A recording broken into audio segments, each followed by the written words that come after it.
Donc, et que je vois, je dis, bon, écoute, je vais quitter ici, je vais au bureau. On facilite la marche arrière. Quand je démarre au feu de force, dès que truc, il y a près de 40 personnes qui sont devant. Donc, doucement. Et la voiture, c'est pas, les vitres ne montent pas. C'est une voiture ouverte. Donc, ça met un sac du travail, du bureau dedans.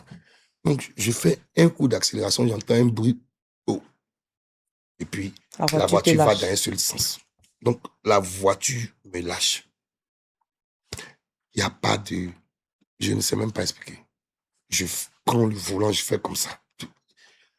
La voiture ne répond plus. La voiture ne répond pas. Et puis, bon, en fait, on n'est pas dans... C'est pas une voie où tu peux aller filer. Ouais. Et puis, personne ne peut prendre son volant, tourner un coup comme ça pour partir. Donc, je vais dire,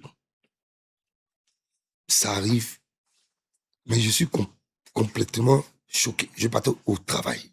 Nulle part ailleurs. Je suis quitté chez moi.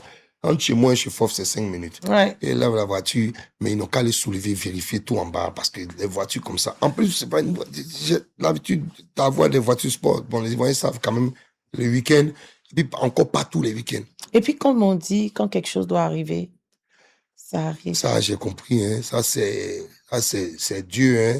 Mais peut-être que, bon, après, on va regarder, on va dire, on est en Afrique, c'est tout ça, là, je vais même pas rentrer dans ça. À quel moment tu réalises l'ampleur? Non, mais moi, je ne suis Comment tu sors de la voiture? Dans aucune caméra, il n'y a aucun moyen de voir comment Dieu m'a enlevé de la voiture. Il n'y a aucun moyen. Il n'y a aucun moyen de voir comment Dieu m'a enlevé de la voiture.